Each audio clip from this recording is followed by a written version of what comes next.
আসসালামু আলাইকুম। কেমন আছেন সবাই? জ্বর ঠান্ডা বেশি একটা ভালো নাই, প্রচুর গলা ব্যথা। ওই যে দেখেন মুরগি নিয়ে এসে আজকে, পোলট্রি মুরগি, চালাক আছে, অনেক চালাক। তো মুরগি আজকে দেখি আলু দিয়ে রান্না করব, বগুড়ার আলু দিয়ে রান্না করব পোলট্রি মুরগি। তো যারা যারা ভিডিওটা দেখতেছেন কষ্ট করে পুরাটা ভিডিও দেখেন, ভালো লাগবে। আর ভালো লাগলে লাইক কমেন্ট শেয়ার করেন। তো মুরগিটা দেখেন আমি ছুলে নিছি, চামড়া সহ দিব। তো কাইটটা নেই মুরগিটা, 3 কেজি নাকি ওজন মুরগিটার। পোলট্রি মুরগি আসলে বড়গুলাই খাইতে ভালো লাগে, ছোটগুলা মজা লাগে না খাইতে। তো মুরগিটা দেখেন বেড়া মুরগি, ছেলে মুরগি। তো মাংস কাটা শেষ, একটু বড় বড় পিস করে কাইটটা নিচ্ছি। এই মুরগিটা আবার হয়ে জায়গা গইলা যায়, এজন্য।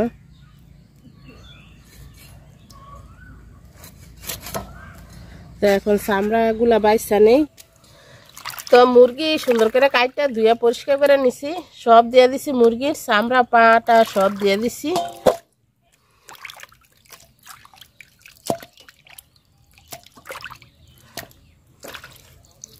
আমার ফুল গাছগুলো দেখেন কি যে সুন্দর দেখা যাইতেছে।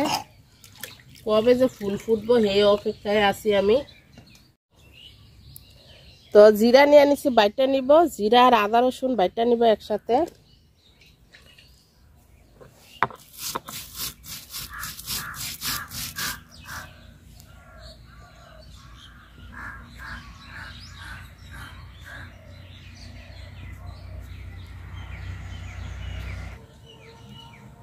তো আদা রসুন জিরা একসাথে বাইটটা নিছি, পেঁয়াজ কাইটা নিছি, আর এই যে বগুড়ার আলু কাইটা নিছি, লাল লাল যে আলু। আর মাংস তো কাইটা ধুয়ে পরিষ্কার করে রাখছি এখানে।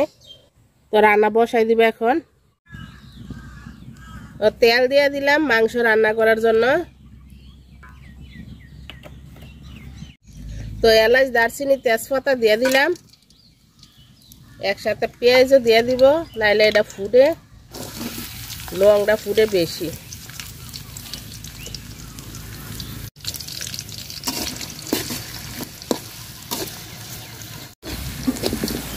পেঁয়াজটা লাল লাল করে ভাজা নিছি। তো এই যে বাটা মশলাটা দিয়ে দিলাম।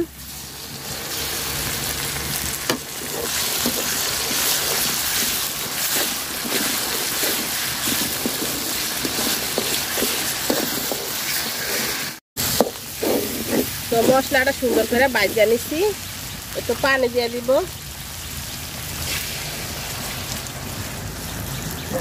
লবণ দিয়ে দিলাম, আর দিয়ে দিব হলুদ গুঁড়া,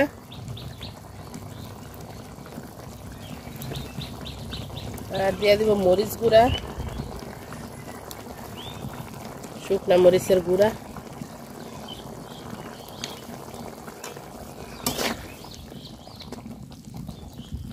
তো কষায় নিব সুন্দর করে।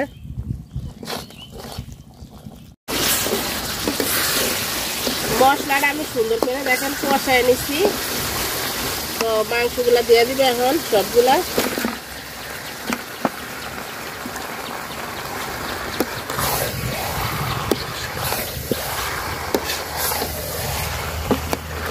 লাকড়ি দিয়েছিলাম একটা, মানে প্রচুর বড় ধরছে লাকড়ি। আসলে লাকড়ি ছিল রান্না করি, সব কিছুই মজা লাগে, আলহামদুলিল্লাহ খাইতে মজা লাগে সব কিছু।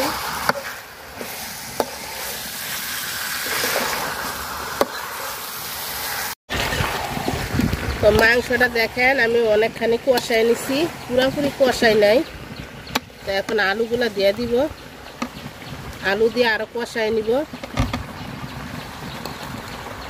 আর আমার এই যে 2টা মুরগি দেখেন, হ্যাঁ করে জবাই করব, হ্যাঁ করে যখন জবাই করব আপনাদের সবারে দাওয়াত দিব।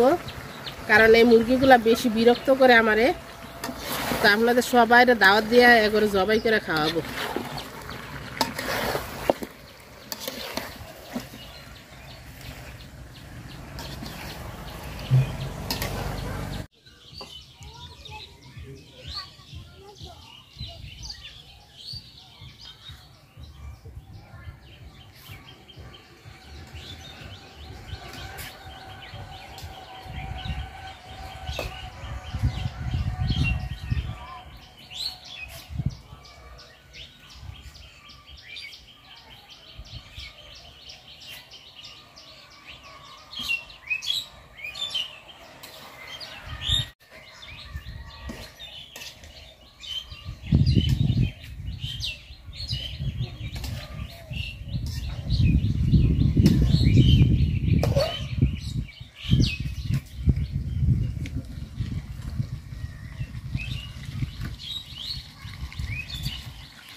ধোয়া চোখ মুখ সব লাল হয়ে গেছে, চোখে পানি পড়তে পড়তে।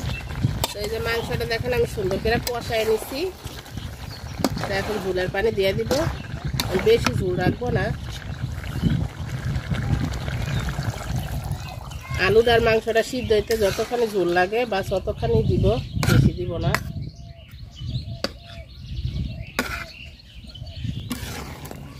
তো মাংস দেখেন হয়ে গেছে, এই যে আলুও সিদ্ধ হয়ে গেছে। তো একটু জিরা গরম মশলার গুঁড়া একটু দিয়ে দিলাম, দিয়ে তরকারি নামাই নিব।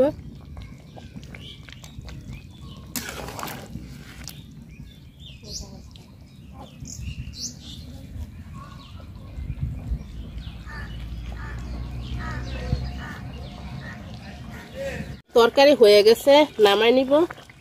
আর ঝোলটা থাকবো না, আরো টাইম না যাবে ঝোল, ঝোলের থেকে তেলে বেশি। তো যারা যারা এতক্ষণ ধরে ভিডিওটা দেখছেন সবাইরে অনেক অনেক ধন্যবাদ। ভিডিওটা ভালো লাগলে লাইক কমেন্ট শেয়ার করেন, মানে ছোট থেকে বড় হয়। আল্লাহ হাফেজ, আসসালামু আলাইকুম। সবাই খুব ভালো থাকেন। দেখেন সবাই ধানের জমি, সব ধান এগুলা। তো মানুষ মাঠে কাজ করতেছে, আর ধানগুলো আর কয়েকদিন পরে আরো অনেক সুন্দর দেখা যাবে দেখতে।